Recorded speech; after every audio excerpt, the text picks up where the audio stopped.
Hello everyone, welcome back to part 2 of the Incel conversation.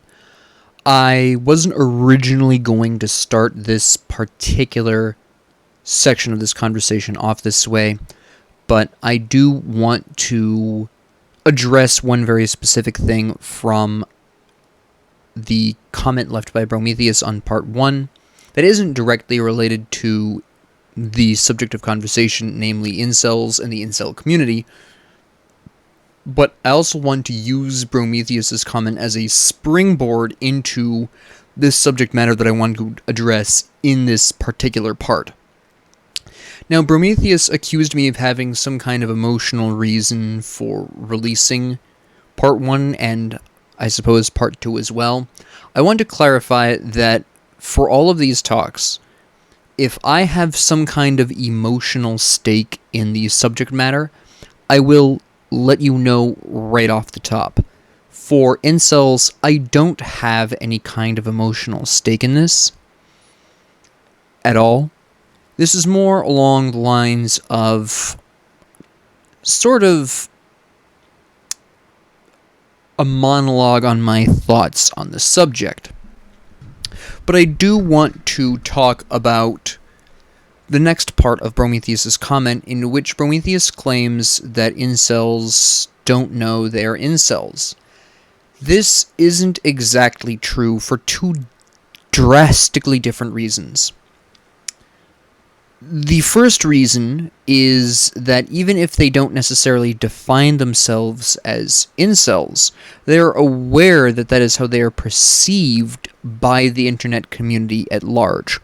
Okay, I have seen some incels refer to themselves as such, with a certain measure of pride, because as the incel civil war I referred to in the previous part actually demonstrates, they see themselves as more of members of a movement at this point than as a community. It's more, they self-define as sort of the incel movement, right? Again, they don't define themselves necessarily as incels, but they're aware that they're perceived that way. So to say that incels don't know they're incels is not that accurate. But I will additionally point out that calling that community the incel community also does not actually fully capture the community. What do I mean by this? Well, in part 1, I was laying out my definition of what I perceive an incel to be. But that has not captured the entirety of what the public defines as the incel community for the past few years now.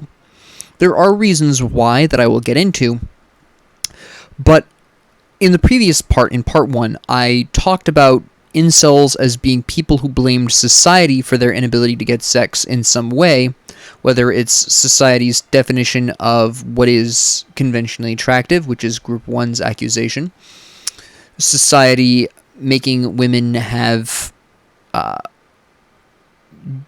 more higher standards, or that society is de-emphasizing masculinity, which is Group 2, or Group 3, which blames feminism, women, and society as an entire collective as being to blame for women not wanting to fuck them, which is Group 3. Now, I define them in that way specifically because there are actual genuine social reasons why men in this day and age are having a harder time than usual getting into relationships. And the point of part 1, at least from my perspective, was very specifically for me to define incels as I perceive them, as opposed to men who genuinely cannot get a relationship due to actual societal pressures. Which, again, makes Prometheus's point, again, partially true. They're still somewhat aware of this, but I don't necessarily consider someone to be an incel if they have genuine social reasons for being unable to acquire a relationship. In the original video, as just one example of my first conversation on the rise of lonely single men, let's present the example of a guy who has social anxiety, right? This particular individual with social anxiety, this man with social anxiety, would have a really hard time approaching a woman to initiate a relationship. I wouldn't necessarily consider him an incel, because unless he was deluding himself into thinking that the problem was society and not his social anxiety, I wouldn't define that as an incel. Right? Because my definition of incel very specifically is someone who cannot get a relationship or have sex due to their personality. But not everyone who cannot get sex does so because of their personality. It's just how I define incel. Now, the broader point that I want to make here actually is that the incel community, as I alluded to earlier, has absorbed voluntary celibates as well, for a variety of reasons.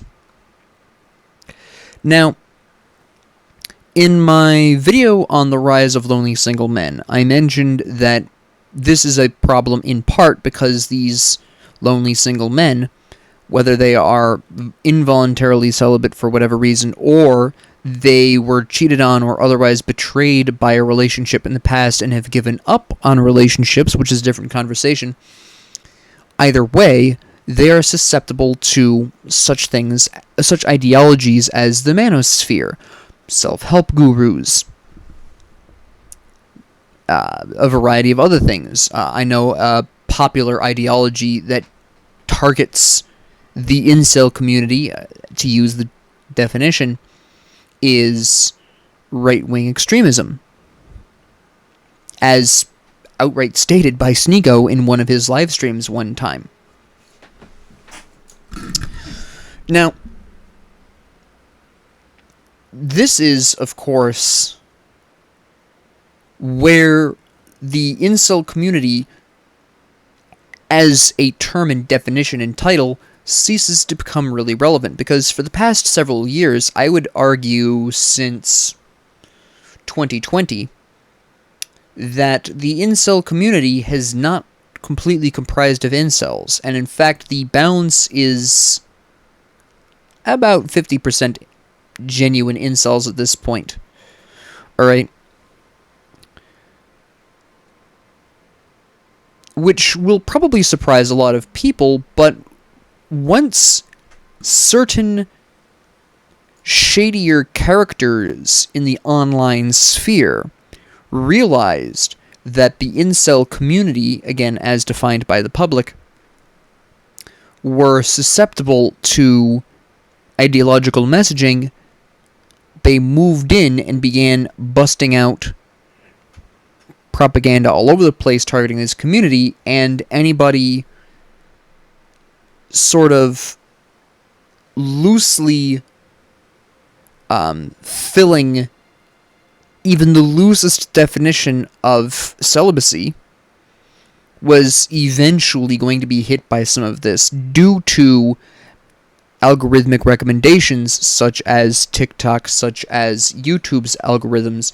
In fact, this is a really big way in which Andrew Tate got really huge. He would say some things that some people agreed with that applied to all men in general. I actually mentioned this in my Rise of Lonely Single Men video, in which, even I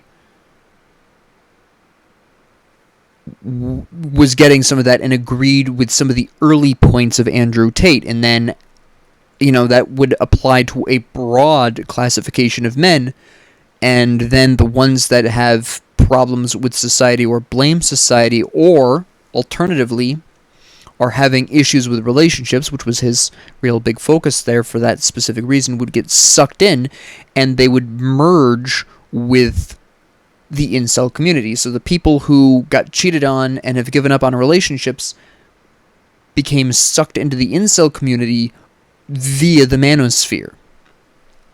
as an example. There are more examples, there are more ideologies that have pulled this kind of stunt, not intentionally, just by accident, by trying to advertise as much as possible, but this is a common example, again, specifically using Andrew Tate.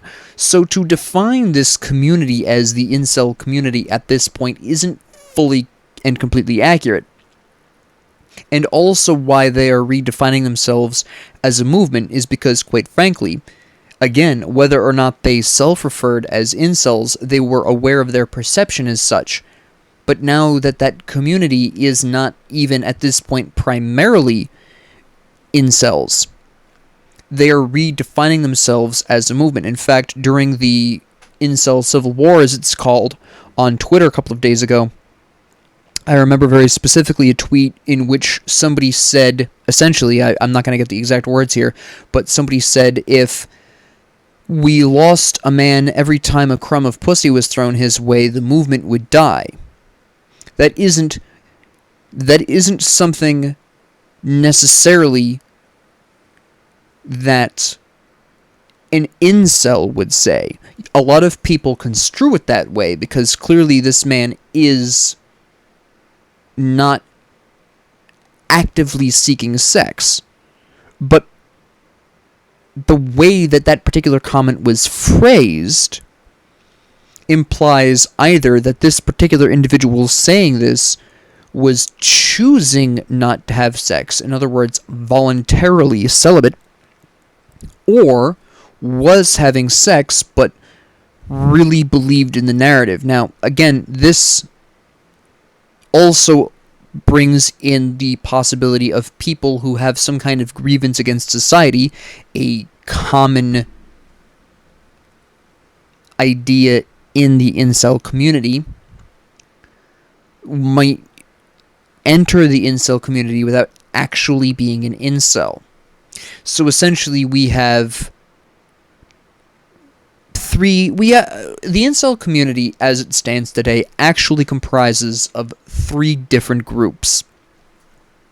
The first, obviously, is the incels, right? When the internet became widespread, all of these isolated people, and I'll get onto that in a little bit, but all these people who either were socially isolated or perceived themselves to be socially isolated now had a place to commiserate the internet.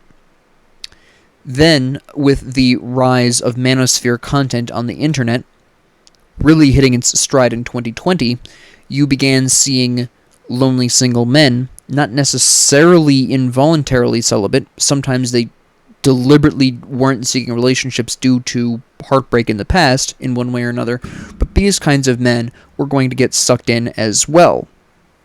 Now that the incel community is redefining itself as a movement of some kind, which I don't think they've fully hashed out what the finer points of that are, at least not as far as I've seen, but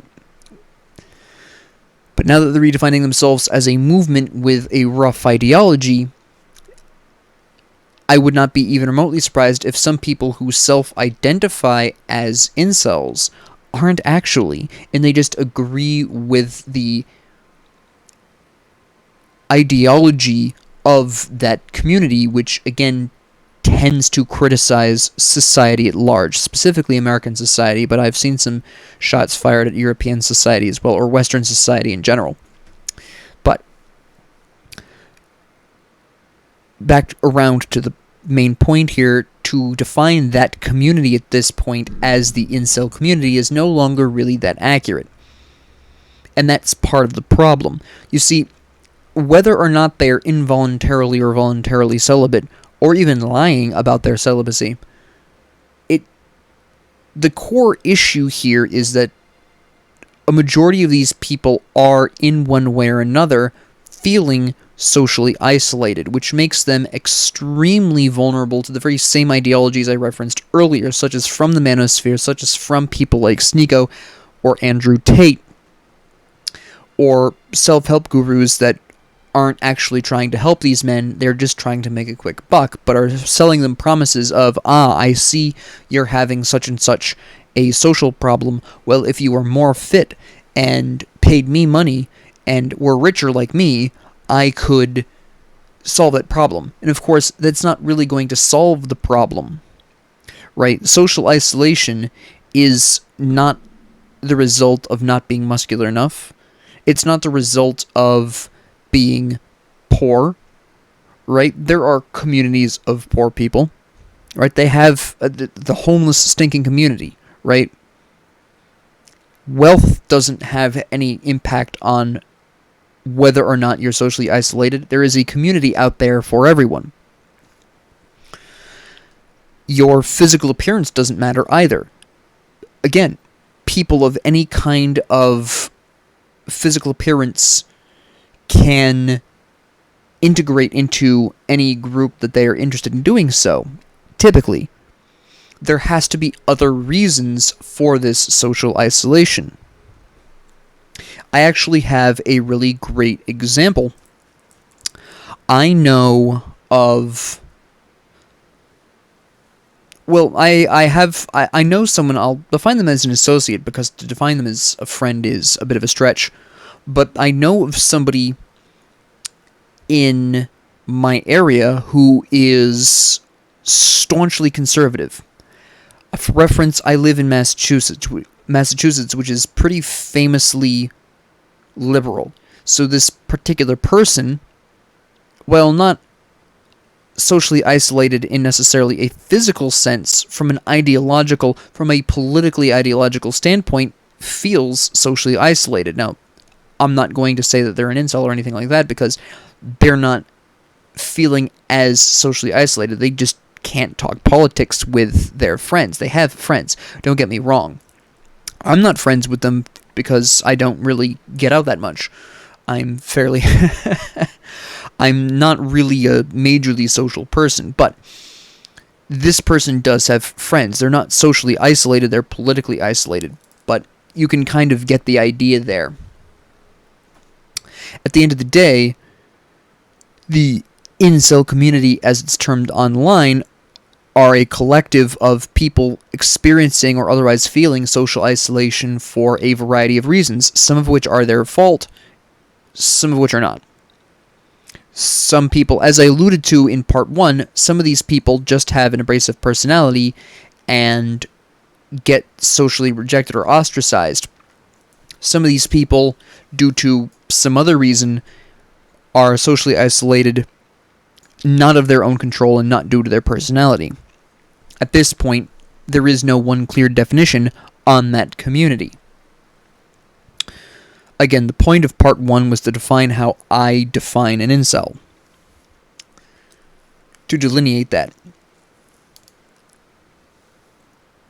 The issue is that because the abrasive members of the incel community, as inappropriate a moniker as it is, I'm going to have to keep using that because that's how people see it and understand it. Because of their inherent abrasiveness, whenever something happens like the incel civil war, you see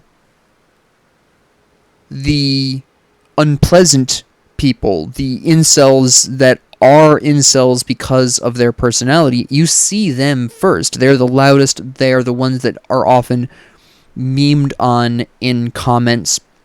In fact, if you Googled incel civil war Twitter, you would see a lot of, admittedly kind of funny, but really abrasive, insulting comments by these very same incels that I was describing in part 1. Again, that doesn't comprise all of them, but it's the ones that people typically ascribe to inceldom, and the ones that people think about, and the ones people see most of the time.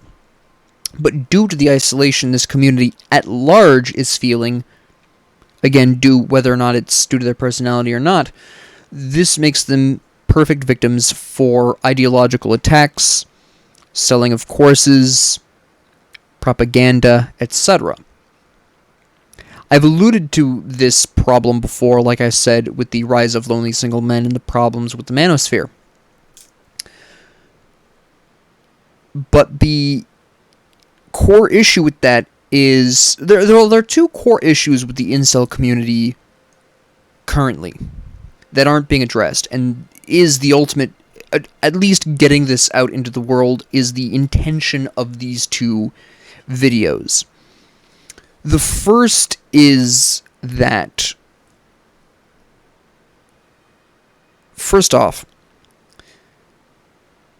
the incel community being improperly defined as that, as it is, tends to get laughed off. Actually, in fact, this was something Prometheus accused me of being, which was of being insensitive or lacking compassion for the incel community, which wasn't my intention with part 1.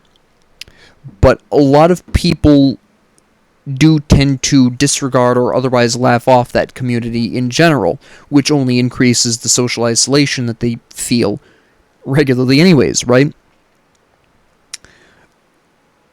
But additionally, because they are so vulnerable to ideological propaganda, this also means that they can also fall into dangerous ideologies. Again, Sneako's ideology and Andrew Tate's ideologies have a lot of very egregious flaws in them that will not help the incel community, the primary target audience, as I stated before. It won't actually help them with their perceived problems, but it shifts that blame and helps push both lonely single men and incels down the incel pipeline that I referenced in part 1.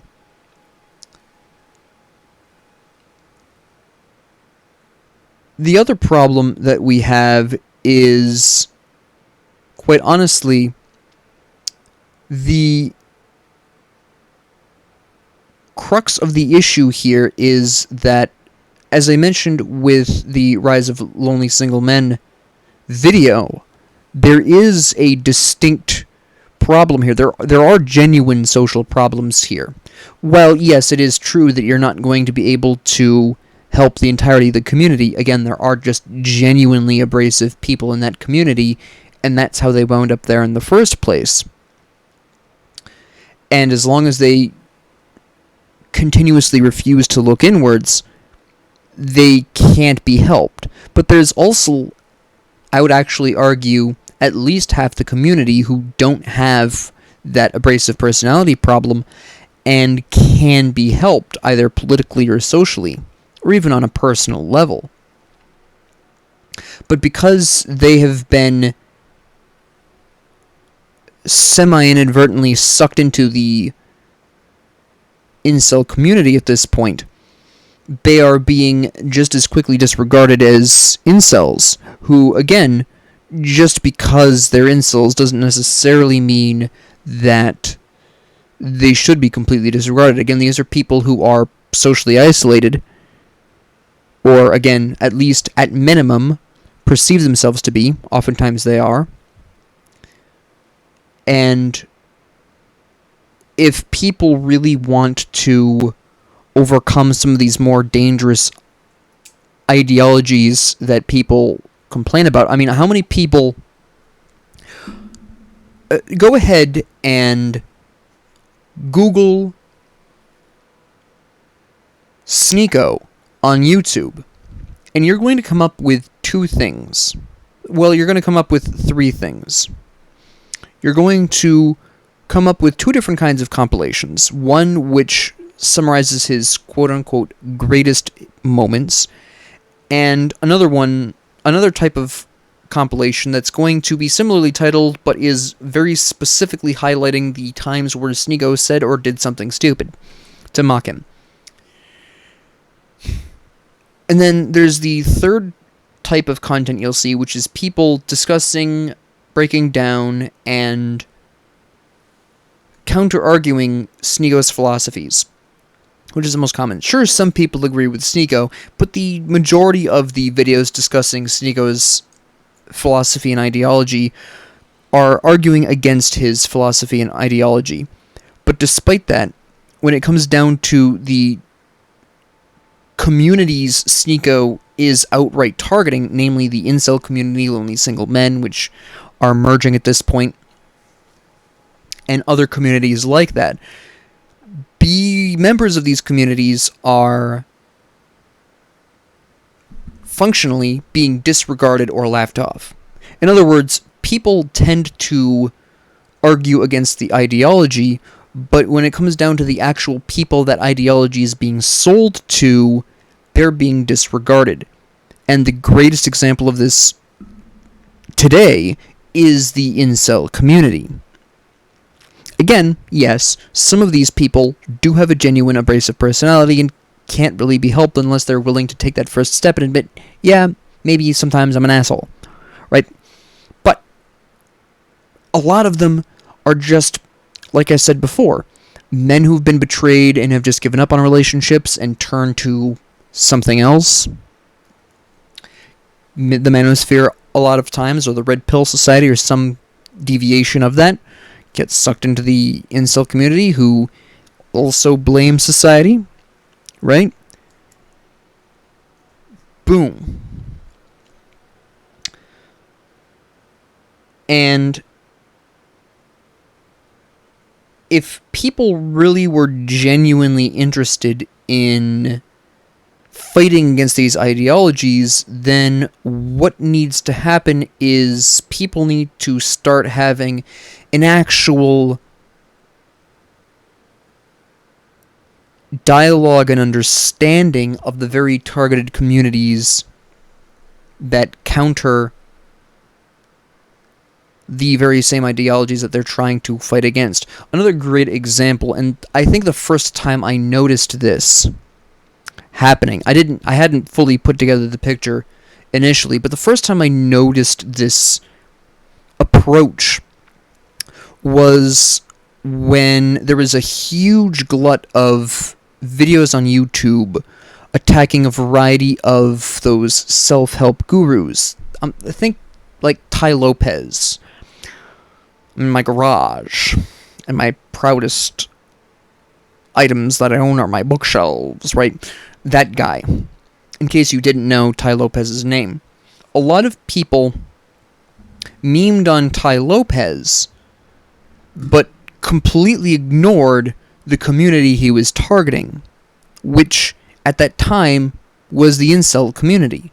And at that time, way back when, that community was largely incels, as I defined them in part 1. It was also a much smaller community back then because Andrew Tate and the Manosphere hadn't fully formed and weren't siphoning lonely single men of the voluntary celibacy into that community, but I've already covered that.